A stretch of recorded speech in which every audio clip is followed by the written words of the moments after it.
All right. Welcome, everybody. Thank you for joining us tonight. If you're not sure where you landed, you are in This is Family Voices Colorado's Caregiver Conversations. These are our monthly presentations that we do where we bring you guys info on things that are happening or things you all have requested that are relevant to kids and youth with special healthcare needs and or disabilities. Um, and tonight we have an amazing presenter coming. Sometimes we share it, and sometimes we bring people to you who are experts on the topic. So we have an expert tonight. Um, just a reminder, we do these every month. So you can find it on our website. I can put that in the chat here in a minute. The upcoming presentations, we've got some on paid parent caregiver programs. That's a big topic right now, and community first choice, and all sorts of things coming up. And one on what is it, like seeing beauty through disabilities and finding confidence in dealing with bullying and stuff too. That's another guest presenter that's really cool that should be coming up in the next few months. So thanks for joining us tonight. We're happy you're here. I will put in the chat one more time our link to the sign in. If you don't mind filling that in, that's super helpful for us just to know who's here.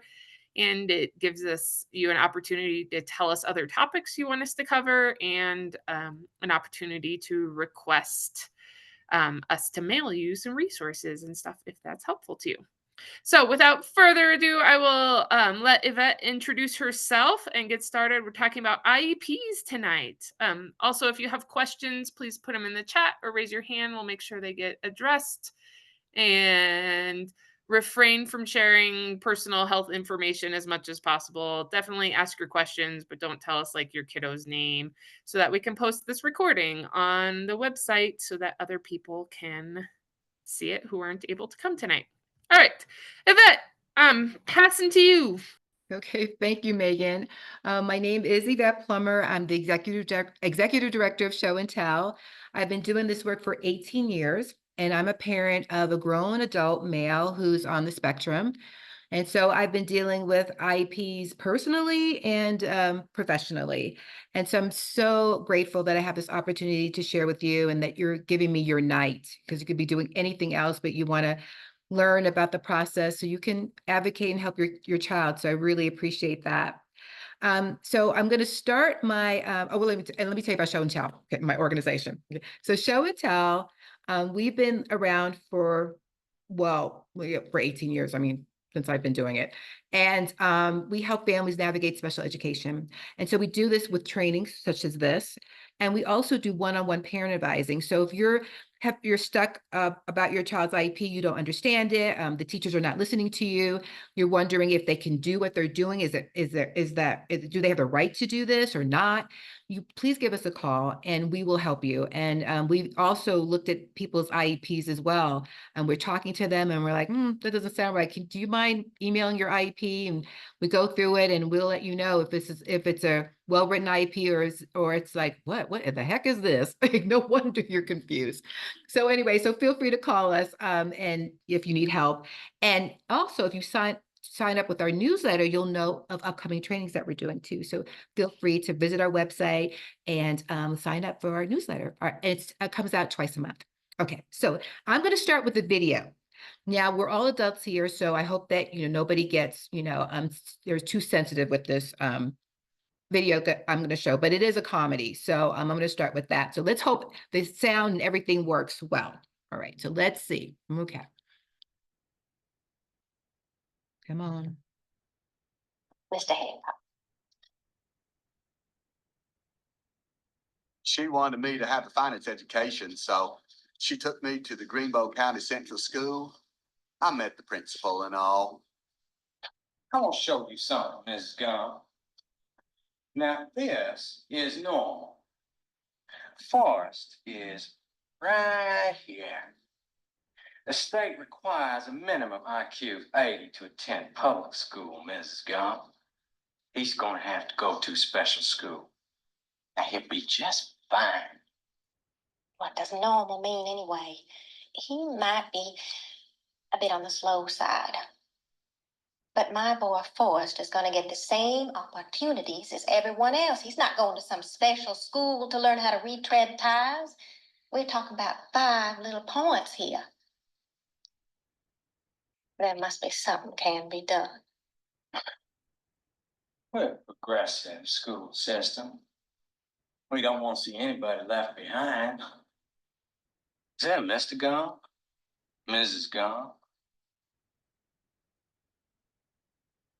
He's on vacation.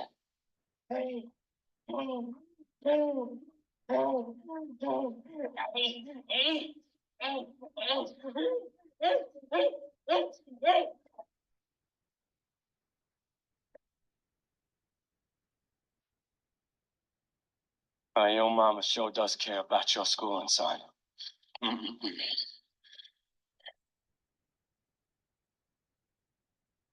You don't say much, do you?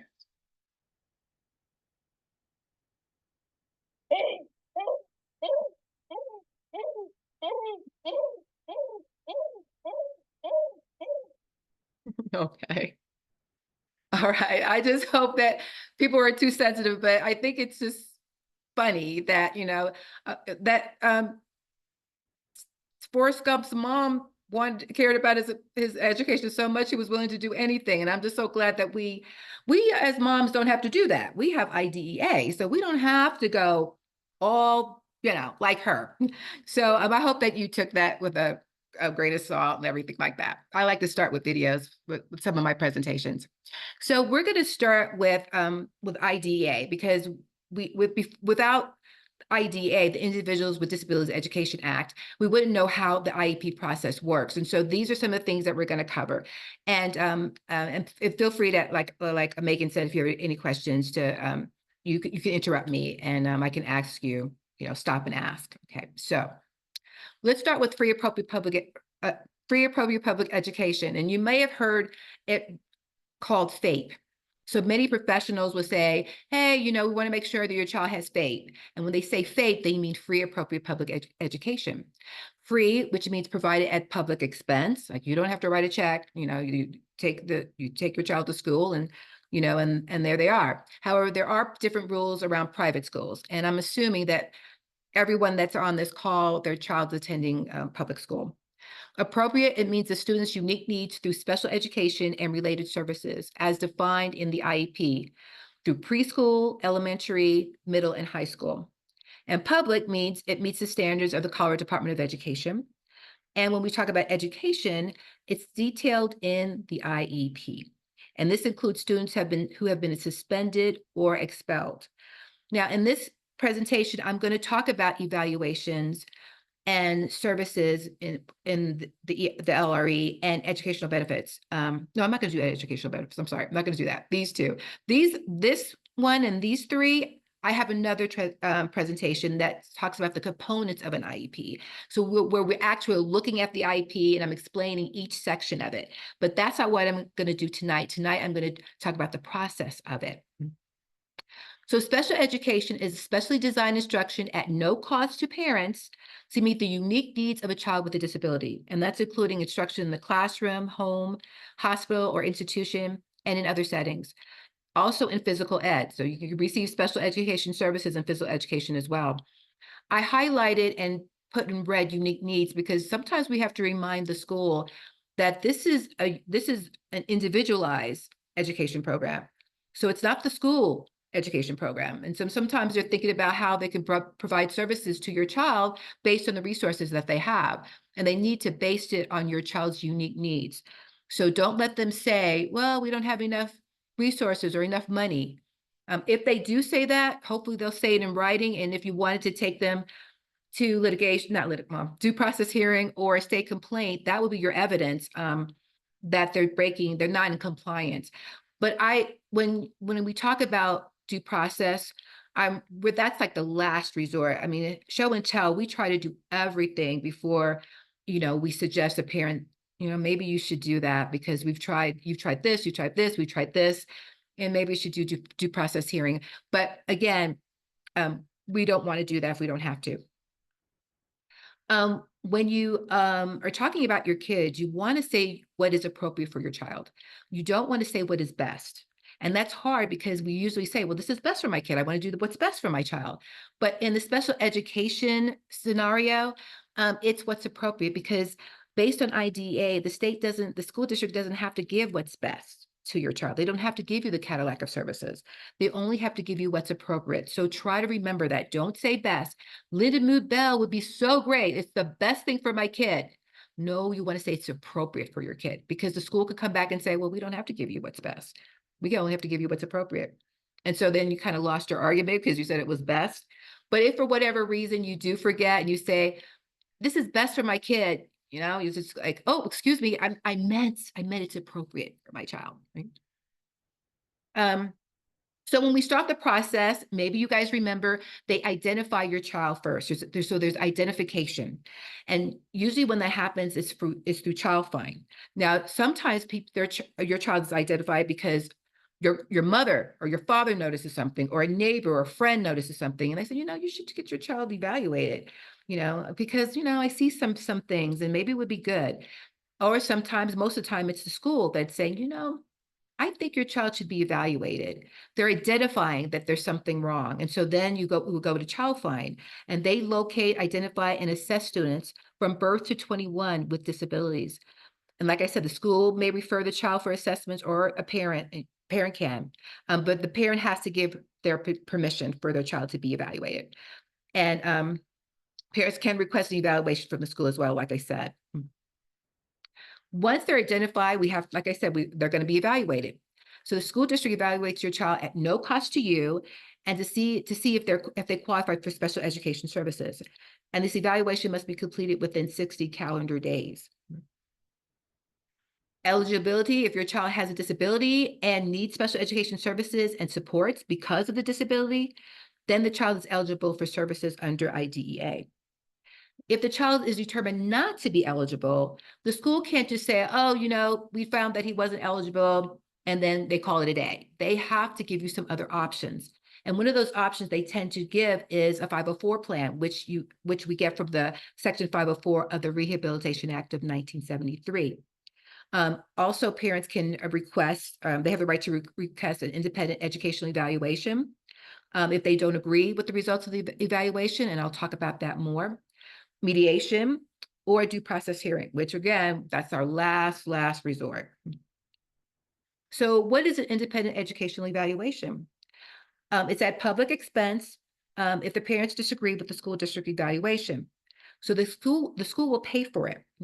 They don't have to, but most of the schools do, because it's more costly if they went through a due process hearing, and then they have to have professionals, leave school to go to the hearing and all that stuff. It's just easier and cost effective if they just paid for the IEE.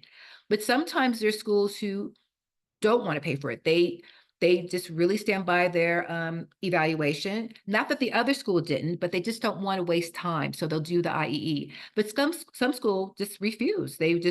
We think our evaluation is appropriate, and when they do that, they have to initiate a hearing to show and to prove to the due process hearing officer that it was appropriate. If the school district shows at a hearing that the evaluation is appropriate, the hearing officer agrees with the school, and he or she believes that it's appropriate, then the parents still can obtain an IEE, but not at public expense. So you would have to pay for it, or hopefully if you have insurance, your insurance can pay for it. When the school does pay for it, they will give you a list of assessors or evaluators that you can choose from. And once you do, you'll make an appointment, and the school will, you'll tell the school which one, and then you'll meet with the school and pick a time where your child can be assessed, and then they'll pay for it. So that's how that works. Also, like we said, there's a reevaluation. And many parents think that if I want my child reevaluated, I have to wait a year, but you don't. As you see right here in the bottom bullet, a child can be reevaluated more often if conditions warranted. Parents must give their consent. So if a parent doesn't give their consent for a reevaluation, the school can't do it. And the purpose for a reevaluation is to see if the child still is eligible and has educational needs, and that their educational needs are being met. Now, you may ask, why wouldn't a parent want their child reevaluated? Sometimes they don't want their child reevaluated because they think the school is going to use that to take away services. So sometimes a parent will say no.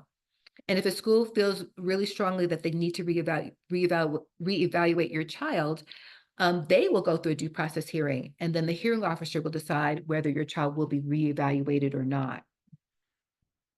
Now, there's 3 types of IEPs, and some of you, depending how old your child is, you've gone through all of these 3.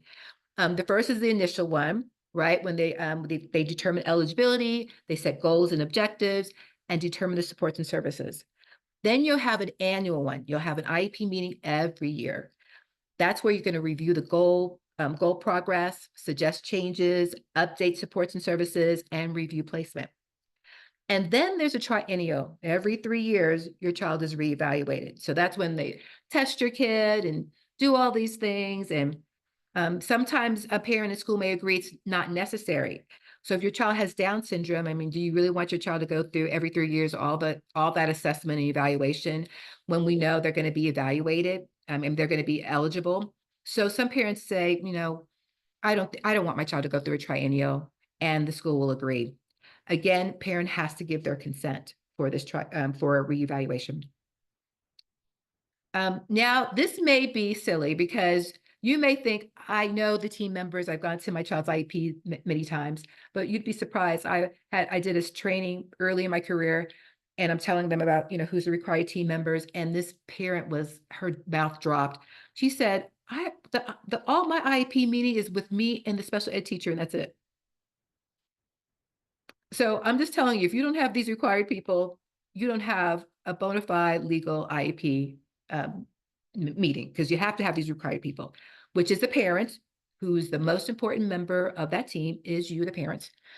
A student, if they're 15, but not later than the end of 9th grade, not less than 1 regular ed teacher, and that's the general ed teacher that your kid is using now. I've heard stories where the kid's in 4th grade and the 3rd grade teacher is at the IEP meeting. I feel really ridiculous that I have to say this, but I'm just going to say that. Not less than 1 special ed teacher, a school district representative. Now, a school district representative can wear 2 hats. The special ed teacher can be the district representative and the special ed teacher. The one thing that you want to know when you have a district rep, and that should be on the IEP, there's a section where they talk about who's going to be there, the notice of meetings, and they have the general ed teacher, they have the parent, they have all these places where everyone signs. There is district representative. So whoever signs that is a district rep. And again, it could be a consultant from the district, or it could be the special ed teacher or a teacher. It could be whoever. But that there's 2 things that representative has to be able to do. One is they have to know all the resources that the district has. And 2, they have to have the authority to say yes or no on something. So like I said about the Linda Mood Bell, let's say I want that for my child. I think it's appropriate for my child. I don't want to do the thing that you have. I think this will be appropriate. And the district the representative should have the authority to say yes or no on that. If that representative is saying, oh, I'm going to have to get back with you on that, the question you need to ask, well, who's the district rep? Because you're supposed to be able to give me my answer now. And if they're not, then you can have the option of, well, let's get a new IEP meeting. Because right now you don't have a bona fide IEP meeting. That happened to me, but that's another story. And then you have to have a person to explain evaluation results. And again, that's wearing 2 hats. You have your speech therapist, your behavior therapist, all the people that support your child is going to assess him or her, and they're going to have results. And so they have to be there at the IEP meeting to explain, what is this 15% deviation? I don't understand what that means. And so they'll explain everything to you. And please don't be shy if you don't know. It's understandable that you wouldn't know, and they would expect that you wouldn't know.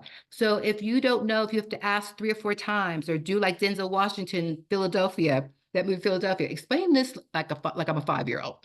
You don't be, I've done that because I really want to know what's going on. Because how can you make a wise decision if you don't have the truth and you don't understand what's going on, right? So your optional team members is a student if they're under 15 years old. Now, when they're 15 or no later than the 9th grade, they are required to be there. But if they're under that age, you may, as a parent, want your child to be there. And you may just have them there just so they can see your kid's face. like tell them, okay, Sydney, I want you to tell them what you like about school, what you don't like about school, and then they can go back to their classroom, and then you have the meeting. And as they get older, you may give them more responsibility and more responsibility. I mean, till you hope that when they're a senior, they can run their own IEP meeting. Now, not all kids are going to be able to do that. Not all kids are going to want to do that. And then, there may be kids that just don't have the ability to do that because of their disability. And when that happens, the law says that parents are supposed to speak for their child, what they want, what their needs are, not what the parents want, what that child wants. If for some reason they're very medically fragile, or they have a disability where they just cannot stay at an IEP meeting for very long, that's what a parent's supposed to do for their child. Related service staff, which is your therapist and your nurses and it could be a transportation person, all the different related service people. They can ask to be excused and say, can I just write what the status of your child and not be there. And if the school and the parent agrees, they're doing great with speech. No, I don't need Evelyn to be there. So it could, I'll just get what they write to me and that'll be good. So, but you have to agree and the school has to agree that they can excuse that related service person. And then others who know the student, right? So you may have grandma could be there, auntie can be there, the coach, your personal therapist that comes to your house, anybody that you think would add to this IEP meeting, you can invite. And then here where it says representative from Part C, that's the individual's family support plan. So if your kid was a baby or a toddler and they had services, it was an IFSP that they were using. And so when they're about to turn 3, they're going to be transitioning to an IEP. And it's really great when the person that represents Part C is there. It's not required, but I think it's best practice to have someone there. They usually are. And then we have the amended IEP. You can amend your IEP. And IDE allows that the IEP could be amended and modified without the complete IEP team. There was a time when you had to bring everybody at the IEP meeting to make an amendment. And what if it's something that's not that big a deal? So now, since 2004, you could just have just the people that need to be there, if the parent and school agree. And parents need to help write that amendment. And usually when they're amending it, usually the parents are requesting the amendment, but it could be a teacher as well. The IEP team must be informed of the changes, and parents have to have a request. They must request a copy of the IEP with the amendments. So make sure you get that new amended IEP. Everyone serving that child needs a copy of the amendment. So you don't want few people know that there's been a new change and another person doesn't know. That's not really going to be beneficial for your child. So make sure that everybody knows about it. Okay. And again, if you have any questions, please let me know. I don't mind being interrupted. So what happens when you disagree? You can discuss concerns with the other members of the IEP team members, and I suggest you do that first. You can request additional testing. You can get an IEE. We talked about that. You can request mediation or file a complaint or a due process hearing, and we'll talk about that later. There's a question in the chat. Oh, and Kelly raised her hand. Do you want to ask your question in person with a real voice? Go ahead. So in the event that a child is 15 or at the end of their 9th grade year and they are, say they have PDA or their SED, so serious emotional disturbance, autism, something along those lines, and they would not do well in the meeting for various reasons, because while we are very strengths-based and we talk about the positives, we also have to talk about the downsides. Yeah. If that child does not want to participate, or it would be a detriment to moving forward with the team with the kiddo, do they still have to be there? Because I noticed you put that under the required piece. Because legally it is required, but like you said, they may not be able to do it because of their disability. And so that's when you, the parent, you speak on their behalf. But you got to speak, Kelly, you have to speak on their behalf. You can't be the mom. This is what you want. You have to, oh no. right? What Yes. they want. So even though they are autism, they're a math genius, and you can make so much money with your math genius, and they want to be a dancer. Right. I was just wondering, because I've been told by districts before that no, kid has to be there because that's a requirement when I know that it would be detrimental. So I just No. wanted to ask that clarifying question. Right, because it's unique, remember, unique needs, right? So Mhm. yes, if they can, but if you could, he's not gonna, and what are you gonna do if they're gonna be disruptive, right? So no, it's, yes, they're right, it's required, but there are exceptions. Okay. Okay. Thank you. Mm-hmm. And Megan, you said there was a question in the Yeah, chat? that was Kelly put hers in the chat too. The other question in the chat is wondering about if you can request transportation as part of the IEP. Yes, I'm gonna get to transportation, but Okay. I'll just tell you, yeah, Sure. I'll tell you really quick. Yes, you can. Now, whether they're gonna give it to you is a different story. But there's some things that are just so obvious. Like if they're mobilely challenged or they elope and they elope a lot, um, then yes, it's for their safety. They should do it. But I've known some parents, their kids elope and they refuse to give them transportation too. So it's one of those fights, and that may be, you may want to go to mediation for that. But yes, you definitely can request transportation. Definitely. Okay. I say it's pretty glorious to have the school bus pull up in front of our house to pick up and in front of our house to drop off in the afternoons. We didn't do it for a long time, and now that we do, You're we'll never go glad. back. Mhm. Mhm. Okay, so let's talk about written prior notice. Now, this is so important. And years ago, 2 years back, Colorado was dinged for this. The Office of Special Education Programs, that funds what I do and gives funding to and gives funding to state agencies. They literally came to Colorado because like you're doing bad with this written prior notice. And so what it is, and you should see it's in your IEP because you're definitely gonna need a prior written notice for an IEP because you're making changes. When the district is proposing or refusing to initiate a change, well, let me go back. Whenever the school district proposes or refuses to initiate or change identification, evaluation, educational placement, or provision of FAPE, which is, do you guys remember what FAPE is? If you do, please type it in there. And Maggie, let me see how many people know what FAPE stands for. So I'm going to move on, but we should all know what FAPE is. So if they're going to propose a change or refuse to initiate a change for FAPE or provision of FAPE, then you have to get a prior written notice. So you have a chance to say, wait a minute, I don't agree with this. And then you can do something about that if you don't agree with it. This notice has to be in the native language of the parent unless it's not clearly feasible to do so. So there may be some languages that are very rare and so they may not have it in that language. However, I do believe, even though it says feasible to do so, they do need to have somebody to at least interpret. They have to find somebody because part of the IEP is parent participation. And how can a parent participate if they don't understand the language? So there has to be some kind of communication that they can understand. Maybe not written, the right notice is not written, but someone at least has to, in their language, tell them about prior written notice or about no, or give them notice with an interpreter or something so they can contribute. When we talk about a prior written notice, it must include description of the action that's proposed, explanation of why this action is proposed, description of the information used as a basis for the action, description of other options considered and why those were rejected, descriptions of other relevant factors, statement about procedural safeguards, which is parental rights, and sources for assistance to understand parental rights, your procedural safeguards. So this is what has to be included in prior written notice. And then we have related services. Now, I want to include this because, and correct me if I'm wrong, maybe you see if there's a thumbs up or whatever. But when I was going to these IEP meetings, it seems like every time near the end, we're rushing to get through the related services, right? It's like, oh, it's 10 minutes, it's at 5 minutes. People are looking at their watches, people trying to getting their stuff together. And it's like, I don't want to rush through this.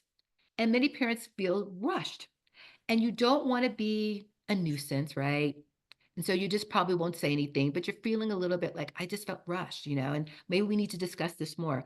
And so my suggestion to you, if this has happened to you in the past, that it's okay to say when they tell you, okay, this is when you're about to meet, it seems like it works for you, we have an hour.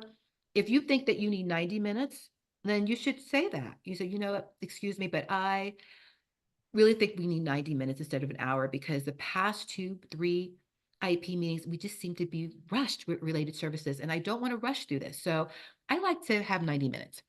And they probably will push back. Like, no, no, we can do it in an hour. Really, we can do it. Well, you do it in an hour, but I feel rushed. So even though it's done in an hour, I don't really feel that I'm heard because we're rushing through related services and I don't want to be rushed. So I'm going to be very insistent about this. And I really would like 90 minutes. You don't have to be mean or nasty about it or have an attitude about it. Just be very firm and like, no, I think this is what I want to do. And if they still insist, we can do it in an hour. My next suggestion, it's up to you, is to say, okay, let's do it an hour, but I'm gonna warn you, if I feel rushed, I'm gonna request that we continue this IEP meeting at a different day and different time. And usually they're gonna give you the 90 minutes because they don't want it. They just want this done.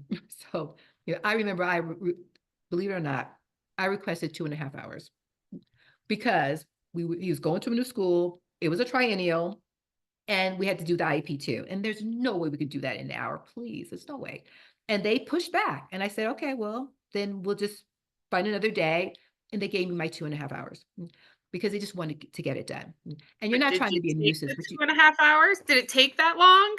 it did. Oh, It did. no, that's such a long meeting.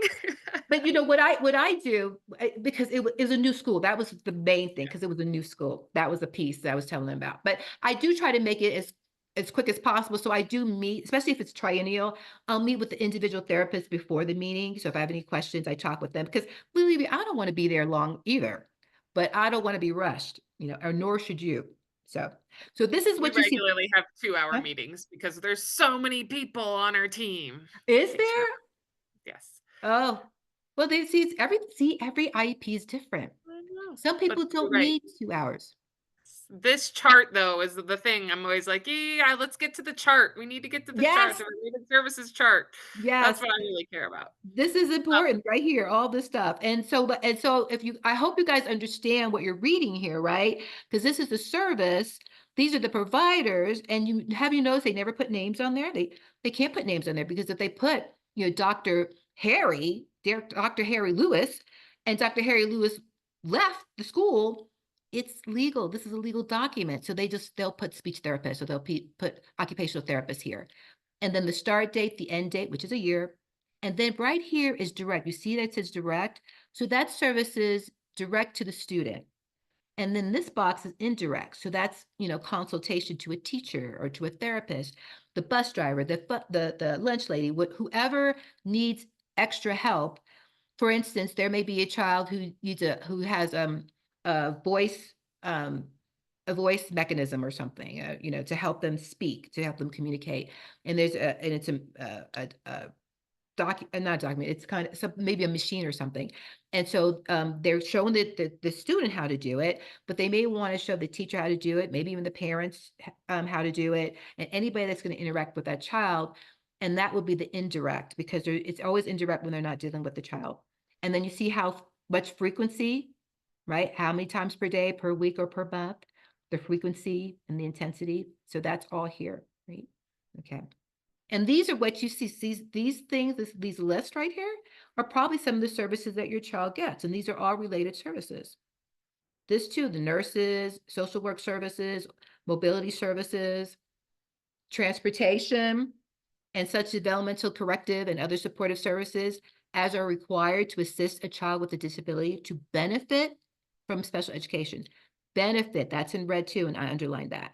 Because you can have an amazing special ed teacher, got all their assignments and the way that they can understand it, the way they can organize it. It's beautiful.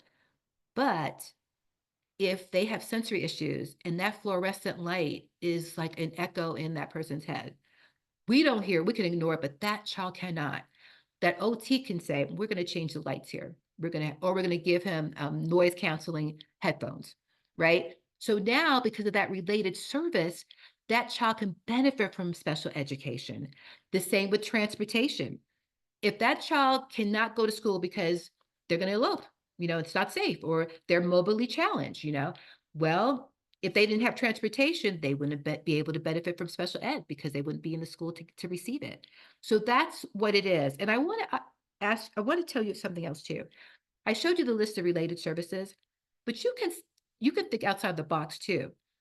It could be, I want to quickly say this. I used to say the story about related service that's outside the box. So let's just say you have a child with autism, and they're just always they're not calmed down. They're always anxious. They're always messing around. Maybe they have ADHD. It could be that. And you as a parent notice every time my child goes swimming, they're calm for the rest of the day. It's just some calm, I don't know what it is, but it does. And so you tell the team, I think that if my child goes to the rec center that's open really early and goes swimming, and I'm willing to do that, I'm willing to take my kid before they go to school and swim for about 30 minutes. I believe that my kid's going to be calm for at least the majority part of the day. And that we're not going to give you that. What do you want? I want you to pay for the membership so my kid can go. Now that's really outside the box. You have to hope that, so let's say that they say, no, we're not going to do that. This is going to cause a precedent. Now every kid's going to want a membership to the rec center. So then so you may say, well, okay, why don't we try it for a week? And if it doesn't work, fine. But if it does, I think we need to revisit this. So you do it without, you go and you pay the amount of money for that day, for those 5 days. He comes in that day when he was swimming and he's calm. Charlie is calm. And the teacher is like, what is going on here? And then Tuesday, he's the same way. And Wednesday, and she's calling, like, Charlie's really calm. What's going on? I'm taking him swimming. It's very calming for him. And she said, you know what? We're gonna get an IEP meeting right now. We're gonna get a meeting immediately, and I'm gonna be with you. I want them to pay for Charlie to get this money to go to the rec center. So that's outside the box. So relate, and why did that work? It worked because it benefited him. It benefited special education because he's calm to receive it. So you can think outside the box, and that, but if they think that you're trying to just get a free membership, then you're not going to get it. But if you can prove that they'll benefit their special education, they'll benefit from special education. If they do something like that, then there you are, right? So you know your child best, right? So they should listen to you. Got a question from Yeah. Angela. Would vision therapy fall into that? Teachers of the visually impaired do, but vision therapy is a little different. Yeah. If anything that will benefit them with the special education, if it's outside the box and you can prove it, then they should do it. They should do it. And I don't know now if it's like tens of thousands of dollars, but having money for a rec center, that's not going to break the school's bank. And whatever for the vision therapy, if it's not going to be like astronomical, then I don't see why they wouldn't do it, because it's free at public education. So if you're doing something for your child and it's benefiting that child for special education, you should not pay for it. Some parents eventually go to the school and get reimbursed because they don't want to go through the time. So let's say, so if you had something that you think would benefit, and this vision therapy that you think would work for your child, you may want to go pay for it still while you're fighting to get it done. And then if they agree, they can reimburse you, for that. I hope that And answered your so question. her follow-up on that was that the school only has vision therapy available via computer. So is there any rules about telehealth versus like whatever virtual versus in person, especially in the more rural areas of the state? I bet they run into that more often. Well, they're going to see what I said earlier. It's like they're not supposed to say, well, this is the best we can do, and even if it is, the law says meet the unique needs. And so if that's the telehealth is not helping, if you don't see any progress, then you have a right to say, we got to do something else because this telehealth is not doing it. And it's their job to figure it out. If they have to bring someone face to face, that's their job to do, not to be hard, but it's true. So I hope that answers your question. And I like to know what happens if you don't mind, maybe talk to Megan, or she can tell me, or you can contact me directly. And I'd like to see what happens with that. Yep. Is there We have anything else? another question from earlier too that I missed. Once an IEP is accepted and signed, how often can we have a meeting to track if the kid's meeting their goals? Well, that's why you have the progress report. a progress report is supposed to let you know how they're progressing. They usually give you the progress report at what's that? Report card time. Report Yeah. card time. Yeah, but you don't have to wait that long. I didn't want to wait till report card time. So you can say, I like to get correspondence with you, whatever the best way for you, teacher, to give it to me, whether you want to email me, phone call me, to give me a phone call or whatever. But I want to know like every 2 weeks how he's doing, It's not, it may not be a progress report, but at least you're communicating and you can request that. Because again, it's their unique needs. And if that's going to help you be part of the team, you can request that. And I don't see too many teachers being upset about that, especially when you say, I'm not asking for a thesis. I'm just asking for, a couple of few paragraphs just so I know how they're doing. So so if you want to see it more than every report card time, you want to see it more frequently, you definitely can request it and you can put it in the IEP that's what you want. Okay. Awesome. Oh, and then Angela was talking about the vision that their first IEP is next month. So we'll see how it plays out. Okay. Where do you live? Where does she live? I don't know. Angela, Can you tell, where you at? where do you live? Eaton. Where is I don't that? know. I'm like, I know that's rural. I'm gonna have to Google it. Oh, that's okay. But because we're in the Denver metro area. So it was like, well, hey, if you want to, talk to my parent educator before you go so you can feel comfortable. But you can contact Peak Parent Center. They do all of Colorado. So if if you're feeling a little nervous and you want someone to look over you or talk to you about the IEP, give them a call. They're wonderful and they will help you. Okay. North of Greeley. Oh, yeah, that's not where we are, unfortunately. But Yeah. Peak's amazing. So you can go to Peak Yeah. Parent Center. Okay. Put Peaks info in there too. Yes. All right. Okay. That's it for now. Keep going. Okay. So now we talk about least restrictive environment. And that's to the maximum extent appropriate, children with disabilities, including children in public or private institutions or other care facilities, are educated with children who are not disabled. So the least restrictive environment would be your kid going to their neighborhood school in the general ed classroom. Just like their friends, just like their siblings, they would do that too. But sometimes, your child may need to be pulled out for certain services or certain things. And so if that's what they need, that's what they need. But it's good to start with the least restrictive environment. The most restrictive environment is if they're in a facility. So that's very restrictive. But if that's what is appropriate, then so be it, because we do have some kids receiving special ed services where that is appropriate. But we want to make sure it is, that they're not just, warehousing them there because their behavior problems and doing that. We don't want that. We want to know everything's been tried. And if the parent agrees that this is the appropriate place and the school does, then that's one thing, right? But we want it when we're thinking about services, we want to see, can we provide these services in the general ed classroom? Can we do that? And I do understand that there's some parents who know that their kids, if they have mental health issues, some of our kids, they take psychotic medications. Some of them literally hear voices, and that may not be appropriate for them to be in a general ed classroom. And that's okay, because the parent may know, no, that's not going to work. The person, if they're a teenager, may know, I don't want to do that. So again, it's unique needs. So let's talk about parental rights. Copy of your procedural safeguards. It's given only once per year, except during an initial referral or request for evaluation, when you're filing a complaint or a due process hearing, in accordance with discipline procedures, and if you request it, they should be able to give it to you. Parents must have the opportunity to examine all education records in their child's file, participate in all meetings related to evaluation, identification, educational placement, and the provision of, and we all know what that means. Did a lot of people know what it was, Megan? Kelly participated. She's our interactive. We get to see her beautiful face, and she put that it was pre-approved. Okay, good. Okay.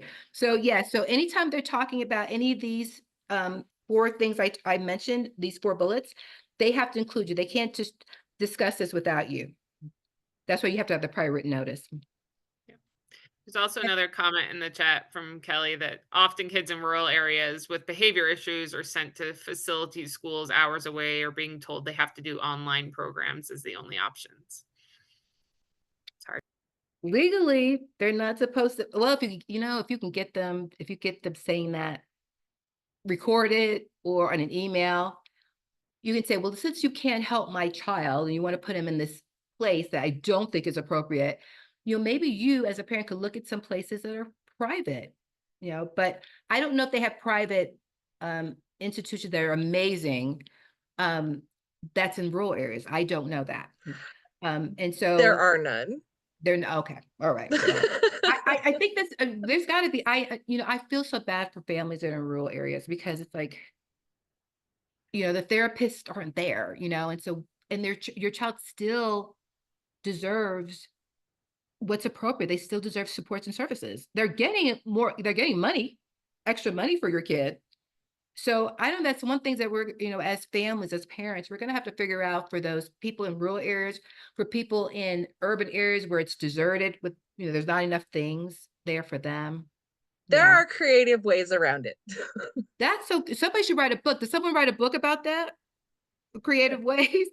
No, my brain has taught me some creative ways, but I'm not allowed to talk about those creative ways. Oh, So okay. Write an anonymous book, Kelly, that's Yes. creative solutions for rural areas. Yeah, write it under a pseudonym. there are ways, and some areas really do care about kids and they I'm really sure. want to create programs. Where I'm at is in the San Luis Valley, so southern Colorado. Mhm. And our area, the special education district actually created a program because they saw a need and they stepped up, That's which wonderful. is I like to not hear that. common. I know. So that's wonderful. I love to hear good news like that. So that's great.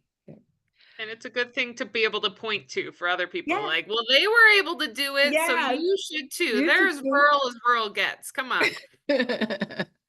Exactly. With your parental rights, the contest explains your procedural safeguards. So in that, like I think CDE has one that's a 30-something pages long. Years ago, they had a percentage your procedural safeguards, and it was only 10 pages. So I don't know. I guess they gave you extra more information than you need to. But anyway, you usually get that when you have your IEP meeting and they hand it to you and they tell you this is your parental rights. If you disagree with anything that's saying, you have rights. And so they give it to you. It's supposed to be easily understandable. So not these legal terms that nobody knows. It has to be, in everyday language. And it has to be in the parent's native language unless clearly not feasible to do so. So now we're going to talk about two types of disputes. And we mentioned that earlier. We talked about state complaints briefly, and I talked about due process hearing. So I'm going to tell you what the difference is. So with the state complaint, that's when you're asserting that the school district is not in compliance with IDEA. So it's black and white. The IEP said this and you didn't do it. The IEP said, my child's supposed to get an hour of behavioral therapy, let's say, every month. And the kid didn't get it, and you can prove that they didn't. So if they're not going to rectify it and give you compensatory services, which is they're making up for the time that your child lost, if they don't do that, you can file a state complaint. You can also request a due process hearing, and that's different because you're trying to resolve a disagreement between you and the school. And that could be a disagreement about the amount, the type, the intensity, the frequency, or location of service. So you think that your child should have more services than they're getting. The school district says, no, I think it's fine. Or the school district wants to take something away, maybe one of the services away. And you're saying, no, the reason why they're doing great is because you have these services in place. If you take it away, they'll start regressing and stuff. So if you can't resolve it through mediation and you can't come to the meeting of the minds, then you're going to have to probably go through due process hearing. I do suggest that you don't do it alone, that you have an advocate that's been through the due process hearing before, or an attorney. Hopefully you can get one with a sliding fee or something. You can go to the ARCs.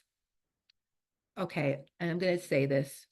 okay, I'm gonna say this may not be politically correct. Like I said, we get a lot of calls and stuff, we do. And the ARCs are not doing very good. They're not getting a really great report card. So when you do call us, I do know a couple that are good in some places, and I refer those people. But I hate to say that. You didn't hear from me, but we do get calls like, no, they just sat there, didn't do anything. Or, just sat there, or they seem really chummy with the school. I hear that. So anyway, The art chapters are so different across the state that they they each kind of have are. their different stuff they do and their different flavor and how helpful they are in different aspects for sure.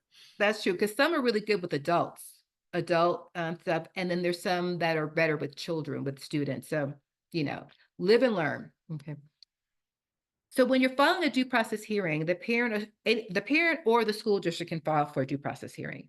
However, the complaining party, the person who's filing the complaint, must provide a notice to CDE, the Colorado Department of Ed, and the school district.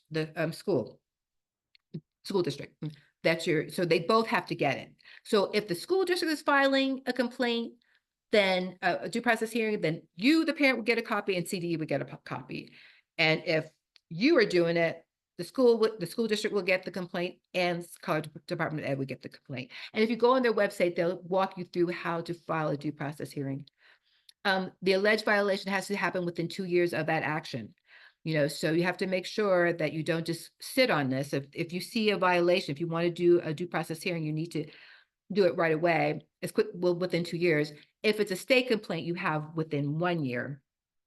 But there is an exception for that 2-year timeline, and that's when the school district misrepresented that the problem was resolved and it wasn't.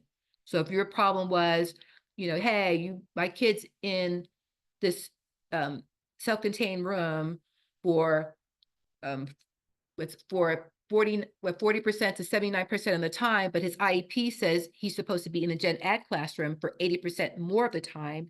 And you say, okay, we're going to fix that. We're so sorry, we'll fix it. And then they didn't. And you assume that they did. And then you didn't find out till 3 years later. Well, there's an exception. You can still file a complaint because you thought they solved the problem and they didn't. Another thing is if the school district withheld information from parents that the district was required to give to parents. And that one example is prior written notice. They didn't give you prior written notice and you didn't know that they were supposed to, and let's say it was about 4 years ago. And it may be something that you want to file a due process hearing because your child has been affected. Their special education has been affected because you didn't know these things. Yeah, and so you want restitution for that. Now, the school has to respond to the complaint. The district has within 10 days to do that. And when they do that, they have to respond in a specific way. They have to say why they proposed or refused an action, the options considered and rejected, each evaluation, record, or report that was used, and other relevant factors. So those elements have to be in there when they're answering a complaint. Now, it's better if we can go through mediation because we don't want to do due process if we don't have to. It is voluntary. So, so if you wanted to do it, you suggest to the school, let's go to mediation since we can't agree with this. The school can say no. And vice versa. The school can say, come on, let's mediate about this. You could say no. Of course, I wouldn't suggest that either party would say no, because if you do go to a due process hearing, it's not going to make you look good. It's going to make you seem difficult and not wanting to try to rectify this. So even if the school hurts your feelings, they've been very cruel and mean, you think they've been mean to your kid, still, try to be the bigger person and just say, okay, yes, let's go through mediation. When you do a mediation, it doesn't delay a hearing. So let's say you did file a state complaint or a due process hearing. You can still do mediation as well. And I suggest that because if it doesn't work well, the mediation didn't turn out well, you don't have to now I wasted all these weeks and now I got to file a complaint, but I should have just did it. Well, you are doing it. You can do the complaint and the due process hearing and do a mediation at the same time. You will have trained impartial mediator. They usually come from CDE, but they don't have to. If you think that, ABC Mediation Company is amazing and you tell the school about it and the district about it, and they say, oh, yeah, I've heard about them, and they're willing, and the CDE is willing to pay for it, then it's all golden. golden. But the good thing about having a mediator is that you don't have to pay for it and the district doesn't pay for it. So they're really going to be impartial. It has to be timely and at a convenient location. If there is an agreement, it'll be written. And if it's resolved, you'll have a written agreement. And once it's written and signed, it's legally binding. And everything that's discussed is considered confidential. Now, if you're going to go through a due process hearing, you have to go to a resolution meeting. It is required. It's held within 15 days of a parent's due process hearing request. The school district, parents, and IEP team members, they meet. It's like the hearing officers wants one ditch effort. Let's try one more time so we can avoid due process hearing. The parent and the school district will determine who those members are going to be at that meeting. Parties may agree to waive the meeting. If it's not waived, then no hearing until it's held. So basically, if both the school and the parents don't want to have a resolution meeting, then they don't have to have one. But if one does want the resolution meeting, then the other one has to come. It's not voluntary, you have to go.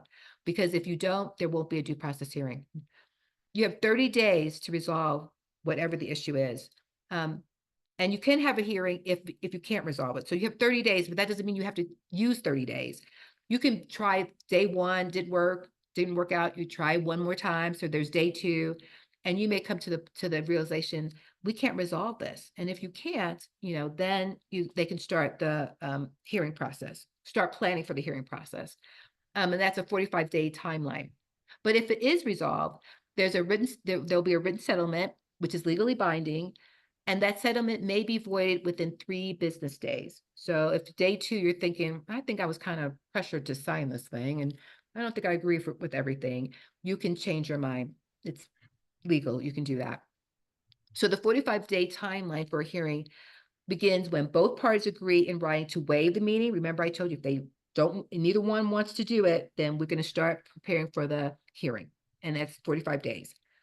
Or during the meetings, like I said, nobody agrees. No, it's not possible for there to be an agreement. We just start the 45-day timeline. They have to do it within 45 days. Now, there's a warning. Discussion during the resolution process is not considered confidential. So some people may want to be a little careful what they say in those resolution meetings. FYI for that. A hearing decision is based on whether the child received FAPE. Child did not receive FAPE only if the procedural inadequacies were: 1, it impeded the child's right to FAPE, substantially impeded parents' participation, I bolded that, parents' participation in FAPE's decision for that child, caused a deprivation of educational benefits. That's what that due process hearing officer is going to want to know. Did that happen? And if it did, then the hearing officer is going to vote in your favor. And either party can appeal a hearing decision. This is what I don't like, because the burden of proof is on the person seeking relief, which means as a parent, if I want to do a due process hearing, the burden of proof is on me. Now, in Colorado, it used to not be that way. The school had to have the burden of proof, but there was a Supreme Court judgment case with, I can't remember the name of it. There was a Supreme Court, I can't remember. I'm not going to even say because I don't want to say the wrong thing. But so there was precedence. There's a Supreme Court decision, and so now states can either use that. So now it's parents' burden of proof, or there's some states who will say, no, we're going to uphold what we've been doing all the time. The burden of proof is going to be the school district. Unfortunately, we live in the state of Colorado, and it's the parents. If we go through a due process hearing, we have to have the burden of proof, which is not fair because we don't have attorneys on retainer. We don't have access to all the files and all the data. And I think it's just really not fair at all. So this is where we are right now. Also, this is important, the stay put rule. This is only when you're filing a due process hearing. The student will stay put in the educational setting that was stated in their IEP before the request of hearing was filed. So wherever they were before that that due process hearing was filed, that's where they have to stay. It's stay put. So the school may say, we want to remove special education from them. Well, you can't do it right now because we're going through this due process hearing, and so the kid has to stay put where they are. The parent and district can agree to have the student in a different setting during the appeal process, but both sides have to agree.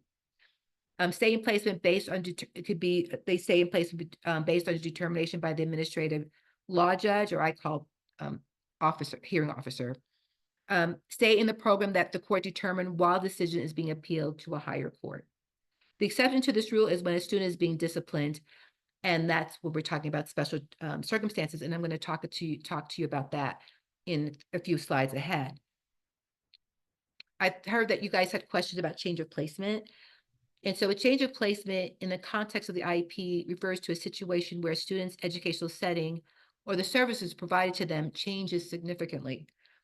This could happen for a variety of reasons, such as a change in the intensity of services or a move to a different educational environment, like from a general ed classroom to a special education classroom or vice versa.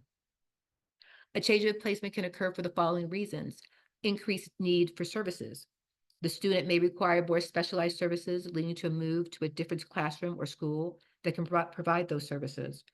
I should put an asterisk on that because a parent may disagree with that, because they shouldn't be moved to particularly a least restrictive environment if they're not providing what the IEP says, or they're not doing what the IEP says, or they don't have the appropriate supports, because I see that happening a lot. So we want to be careful with that. Behavioral concerns. If a student's behavior becomes difficult to manage in their current placement, a more restrictive environment, I just talked about that, restrictive environment might be considered to meet their needs. I don't know. My thing is, if you can't handle my child and you want to put them in, let's say, not that I'm saying it's awful, but Laraden's considered very restrictive. I'm saying, well, I think that my child, I don't think that's appropriate for my child. But I do think the Joshua School is, and it happens to be a school, a private school with tuition. And a lot of schools, I remember Joshua School when it started, and like someone like me, if I had the money, I can have my kid go there. I just recently found out that they only take students from schools that school are paying, that pays for them. So they used to, like, I could do it, now I can't. I could go to probably Temple Grandin School in Boulder, but I couldn't go there because they only take requests from schools, and then they'll pay the tuition. But I heard Joshua School is very good, really good. So I would say, well, you need to put them there instead of Laraden. So I would suggest that you do your research to see what schools, to visit the schools that they want your school to, where they want your child to be. And if you don't think it's appropriate, you don't have to agree. We got to come up with something, because this Laraden thing with all the people with these bad behavior kids, and nobody's getting supports. There's only one person with 15 kids have emotional problems. Like, my kid's just going to pick up those habits. That's not appropriate. But maybe this other school, the Joshua School, that's more pricey, maybe I would suggest my child go there. Progress monitoring, that could be a reason. If the IEP team determines that the current placement is not providing the appropriate level of support, or the student is not making sufficient progress, a change of placement could be recommended. So these are some examples of why there may be a change of placement. Important things to consider is that a change of placement requires careful planning and discussion among the IEP team. That's you. I've seen this before. Let me finish reading this sentence before I say what I gotta say. Which includes parents, teachers, and other relevant professionals. Many times, my parent educator and I will hear, they just told me they're gonna move my kid here. I said, did they give you a reason why? No reason. I've asked, but they won't tell me. And like, well, they got to tell you. Did you get a notice? They just told me. Now, eventually, sometimes they will get a prior written notice, but I don't know if it's because we told them that they needed one and then they got one. I don't know, but we've heard that a lot. They're going to do this, and like, why? And they can't tell me why. And I said, well, did you ask them? Yeah. And did they tell you? No, they won't tell me anything. They won't tell you anything. I don't know how they can get away with not saying why, but they have to give you a reason. Before a change of placement can occur, the IEP team must determine if it is appropriate and in the interest of the child. Considering the least restrictive environment principle, we really don't want to restrict the child. And so if you have an amazing team, they're going to want the same thing, let's try all we can to not make this place more restrictive. If a change of placement is necessary, a formal meeting must be held to update the IEP. So I hope that explains what change of placement is. And there is a difference between this and educational placement. When you do educational placement, it's more about services and related services, where this is moving them. Okay. The actual place. Mhm. We have a question from Nicole. She said she has a question about academic level that the school is pushing on the child. Nicole, do you want to come off mute Yes, and thank ask you. that more deeply? Yeah, so we've hired advocates, we've spent thousands of dollars on advocates, and the school is doing, I think, everything they can. I think the district is really to blame for a lot of it. But my son's going into middle school next year, and we're leaning towards homeschooling him again because he is very complex as far as he has a movement disorder, he has cognitive disorder, speech disorder, but he's also very typical. And they keep pushing him through the regular curriculum. But when we have him tested through the neuropsych evaluations, which we did privately, he's pretty much in third grade still, and he should be in Excuse me, how old is he? I'm sorry, you can tell me. he Go ahead. he's 12, and he should be going into seventh grade next year, but he's in fifth grade right now. We Okay. held him back, and he's still kind of testing into third grade. There's some things in, science and whatnot, or certain math skills that he will pick up. And they keep saying, well, studies show that, keeping them with their peers of the age appropriate, and keeping them at that level is more beneficial. And our neuropsychologist has told them many times, not in this case. This case, Mhm. we need to meet him where he's at, Right. keep building on that, and they're not. And so now it's to the point where he's just in the learning specialist room. He doesn't qualify for SSN. Um, so he's just basically doing one-on-one work with his para and the learning specialist, which I've been okay with because he's actually gaining more. But for middle school, we don't know what to do, because there's no way, for safety reasons, for the cognitive reasons, he just can't go into the sixth grade with the other kids. But yet, it's like that middle ground. He loves the social aspect. Right. So I'm trying to figure out, like, there's no school that meets his needs. We toured Havern, and it sounded lovely, but Mhm. they don't do physical disabilities there. And there's no place that's for him. And so I'm like, I'm so tired and so broken Right. from this. I'm like, let's just homeschool. But just wanted to know if you knew any programs or anyone I can speak to, out of this meeting to try to help guide us. Because I right now, not the top of my head, but if you do, you live in the metro area? I hope you do. yeah, I'm in Jeffco right now. Yeah. If you can call, Coco is not going to be here till next week, but still, Coco will just find stuff. She's amazing finding stuff, but she won't be back till Wednesday. So That's fine. if you can, my email, if Megan, if you can put my email in the chat, that'd be Yeah. great.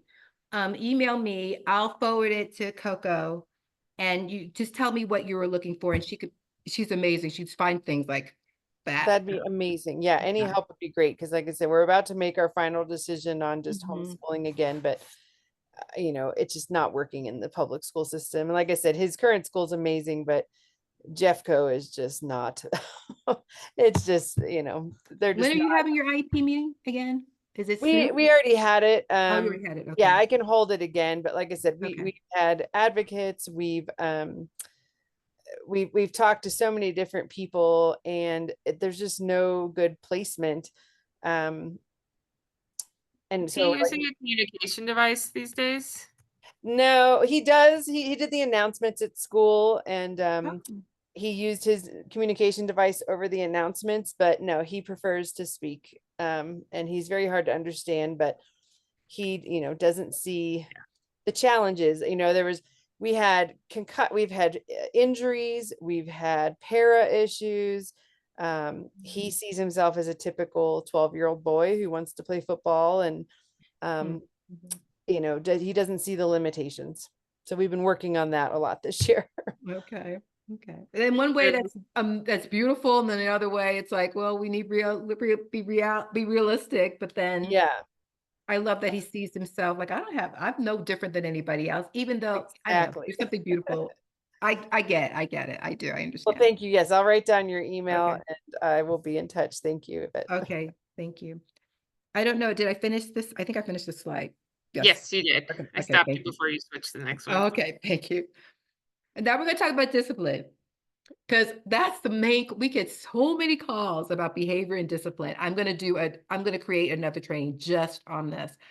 So I'm going to give you this brief stuff, but we just get a lot of calls. And I think there is an increase of children getting autism diagnosis. And with autism, there is behavior that goes with it. So, and then, so anyway, I think that may be why there's an increase, but I just think it's important for you to understand basically what happens, because your child that receives special ed services are disciplined differently than kids that don't. So for instance, when your child breaks a school rule and it's under 10 days, when they want to suspend the child, the school has discretion. When it's more than 10 days, then they have to follow what IDEA says. But if it's under 10 days, they can consider unique circumstances in determining change of placement based on the violation of school rules.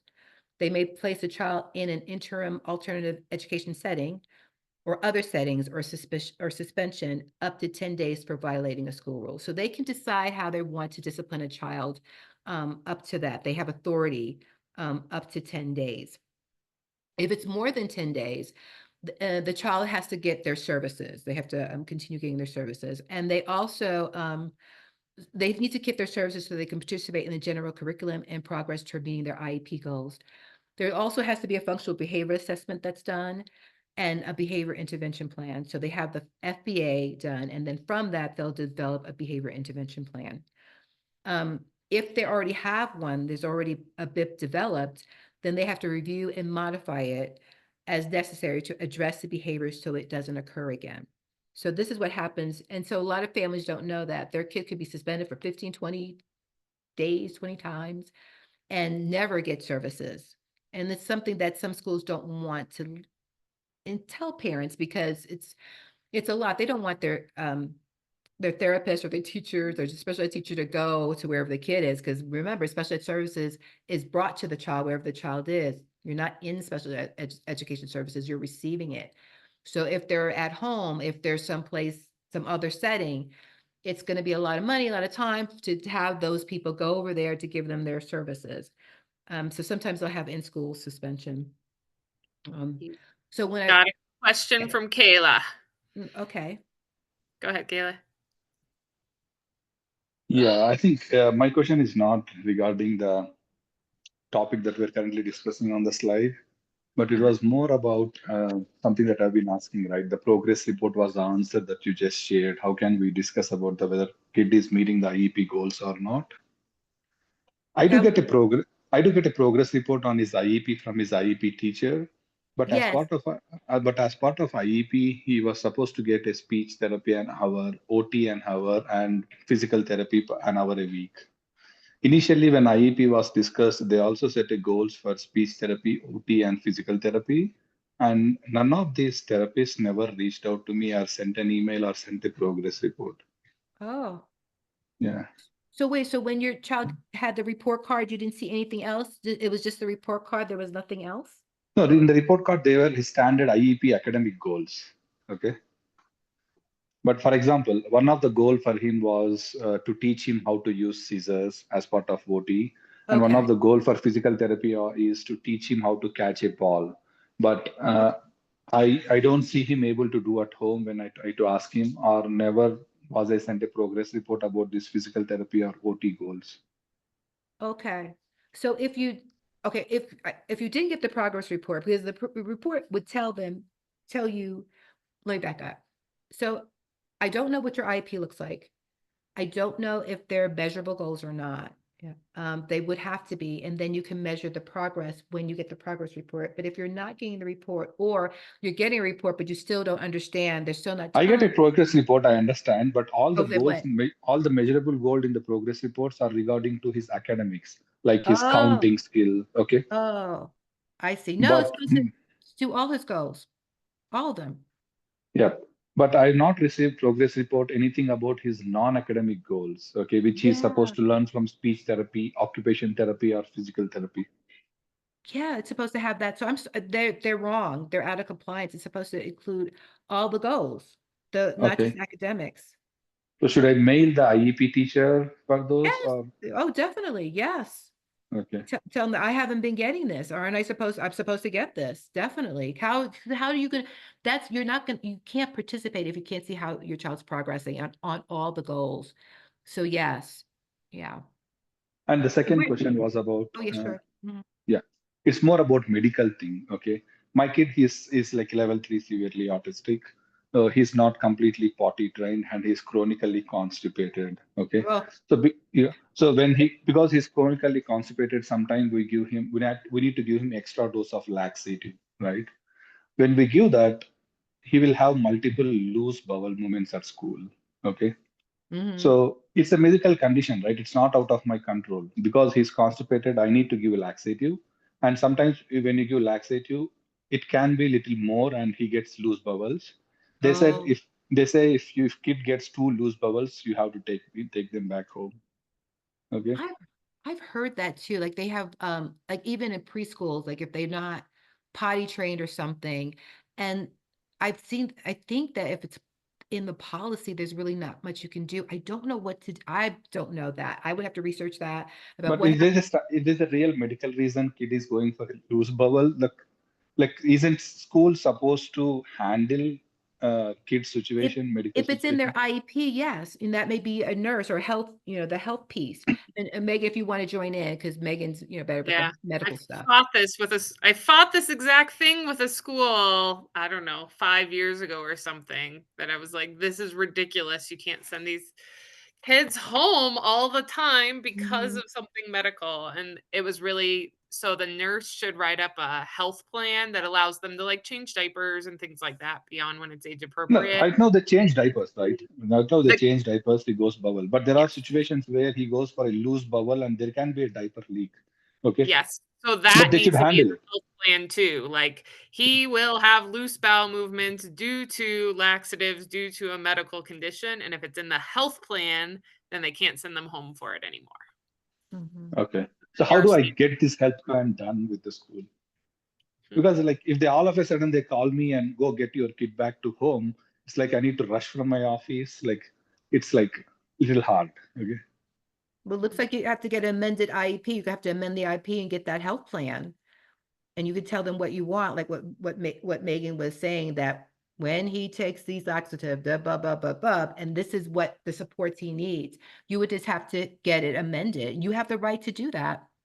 Okay. Got it. Makes sense. It's interesting. Okay. Okay, all right. I didn't do these yet. So okay, so removals.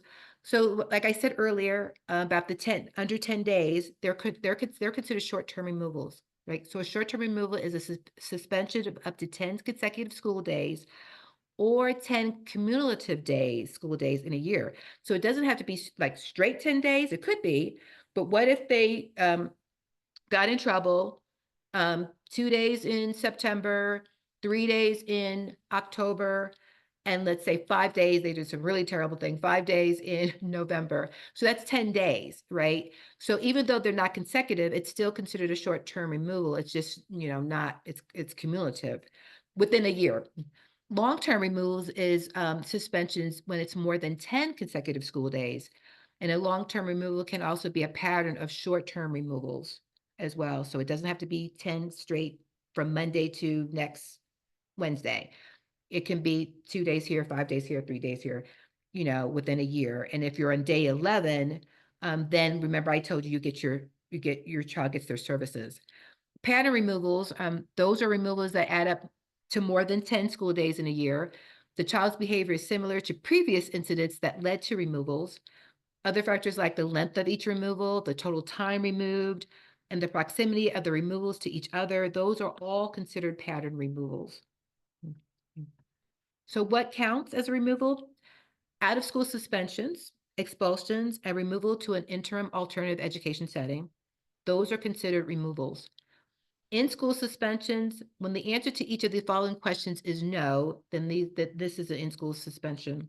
I mean, I changed this so many times. Will the student be it's no. Will the student be able to appropriately participate within the general ed classroom? No. Will the student be able to receive the services specified in the IEP? Then no. Will the student be able to participate with children without disabilities to the extent by the IEP as the least restrictive environment? No. If we're saying no to all these, then that's considered an in-school suspension. If you're saying yes, then it's not excuse me, then it's not a removal. So if we're saying yes to all these questions, it's not considered a removal. If we're saying no to all these questions, it is a removal. Okay. Partial day counts as a removal too. Many schools would say, "Oh no, that wasn't you can't count that. It was just half a day." Nope, it's still considered a removal. Bus suspensions count as a removal too. When transportation is listed on the child's IEP as a related service and the school does not provide alternative transportation, even if the student otherwise makes it to school, it's still considered a removal. Okay. What does not count as a removal? Time out, after school detention, and lunch detention. Those are not considered formal removals. I also want to talk about unique circumstances. I talked about it a little bit earlier, but I'm going to be more specific. This is interesting. When the school has the authority to discipline your child, and that's when it's under 10 days, they are authorized to consider any unique circumstances on a case-by-case basis when considering disciplinary action. So when a child breaks a school rule, what this law ID8 wants the disciplinarian to consider is disciplinary history. Is there a history of them doing this behavior? Do they have the ability to understand consequences? Do they express remorse? And was supports provided to a child with a disability prior to the violation? And so I'm going to give this story an example of unique circumstances. So there's a girl, Sarah, she's 5 years old, and she's really happy. She tells her little friends that she can make her lunch all by herself. And they don't believe her. And she says, no, I can. I'm going to prove it to you. I'm going to show you tomorrow that I can make my own lunch. And so without her parents even knowing, she gets 2 pieces of bread, puts it in her bag, and she puts the jar of jelly and jar of peanut butter and her little sippy drink, chips, and her fruit cup and a knife. And so she takes it to school. The parents don't know because she does it all by herself, so they don't check her backpack or anything. And then lunchtime comes and she's in school and she takes out the knife and she's going to show her friends that she can make a peanut butter jelly sandwich. And the teacher sees a knife. Well, that's considered a weapon. So she says, Sarah, what are you doing with that knife? And she tells her, I'm going to show my friends I can make a peanut butter and jelly sandwich. Well, the teacher has to report that. And so she does. And so the vice principal who deals with discipline has to make a decision. Yeah. And so he talks to the teacher. Well, what happened? She tells him what happens. And, I told her that she didn't understand why it was such a problem. I told her that she could hurt somebody with that knife. And when I told her that, she felt so bad, that, she could hurt somebody. She would never want to hurt anybody. And I told Sarah that I know she wouldn't, but I know I had to report this to you, Vice Principal Amos. And so here I am. And so now the vice principal can make a decision. He's going to consider this list. Did Sarah ever, so I'm going to ask you guys, even though I can't see you, but Megan can. Do you think that Sarah's done this before?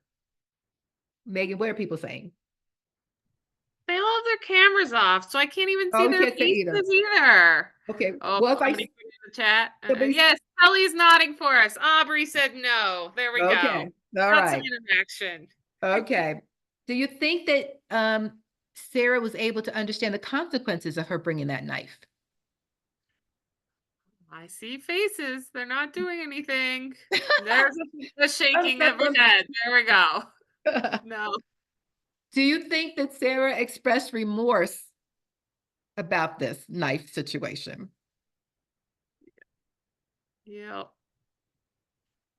Yeah, poor little Sarah. And then what about the supports provided to her to support it with their disability? Was there supports provided before this violation? I would say probably. You know, there's nothing in the IEP that mentioned this because this is the first time Sarah ever did this. So basically, I think what the principal is going to do is going to excuse Sarah and say, okay, Sarah, I don't want you to do this anymore. Don't ever bring this knife again. I'm going to tell your parents what happened, you know, and they're going to make sure that you don't do this again. But this is just a warning. I know you didn't mean any harm, but you can't do this anymore. And that's a unique case by case situation because a knife is considered a weapon, you know, and he would be within his legal rights to suspend her, maybe even expel her.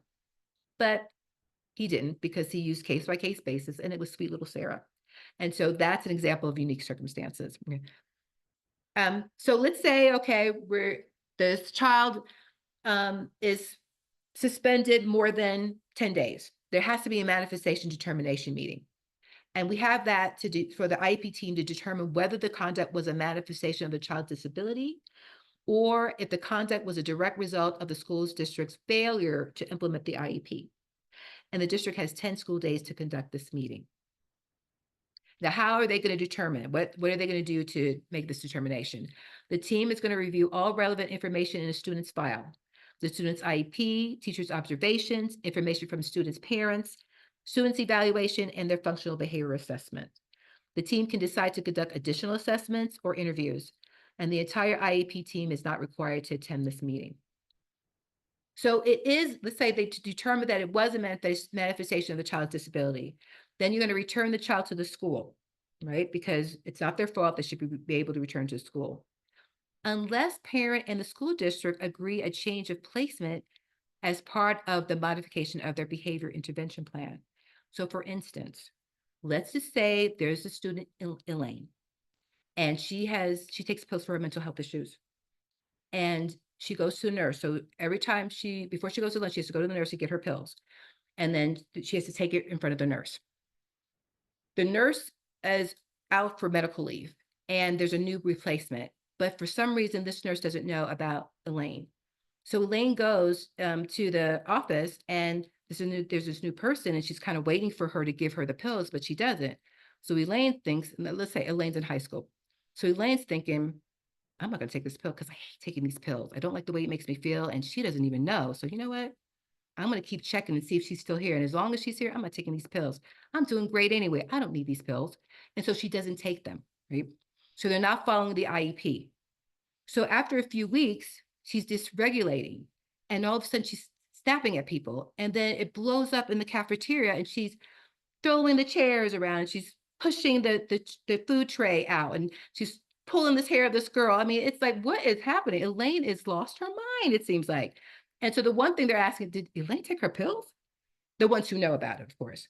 You know, the professors, the school personnel was like, did she take her pills?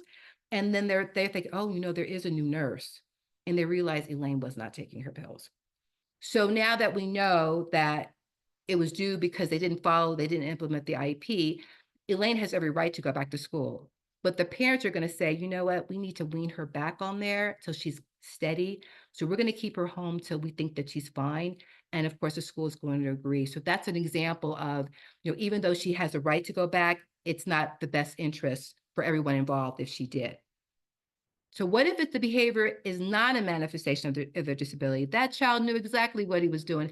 Johnny knew he wasn't supposed to spray paint and graffiti on the building. He just wanted to be cool with his friends. And so he knew he wasn't supposed to do that. So the school personnel may apply disciplinary actions in the same manner and for the same duration as would apply to children without disabilities. However, this is important. The district must provide services that allow students to receive their FAPE, their free appropriate public education, if expelled or suspended over 10 days. So that's how that works. So Now Is there a I question? looked at the clock and it is 8:31. We have like flown through. There's so much good information you have for us, Yvette. Can you tie us all together with what you've got, and we'll share the PowerPoint with everybody too? Yes. So you can read special circumstances. I'm near the end of it anyway. Perfect. This just okay, yeah. Okay. So there's 3 more things. The thing is, I'm going to send this to you, Megan, so you can send it to everybody else. And if you have any questions, but you really want to read this last part because you want to implement the IEP. And the important thing also, if I'm going to put it in the chat, I need you to fill out the evaluation for me, because that's our funders need that. Our funders need the evaluation. So I put it in the chat. If you can do that for me, I really appreciate it. If you have any questions, please contact us. You have our contact information, and thank you so much for spending your evening with me. Yes. Mhm. Yes. The evaluations help us keep doing things like this for free for you all. So thank Yes, you. yes. Thank you so much. Ooh, and I put Yvette's email in the chat too. So if you've got individual questions, you can reach out to them, and her Coco can reach out to you and all the things. Thank Okay. you, Yvette. I so appreciate it. Sorry we ran Okay. you all right to the end, but thanks for hanging with us. There was so much good info. Thank you. Thank you so much. Bye-bye. Have a good night. Thanks.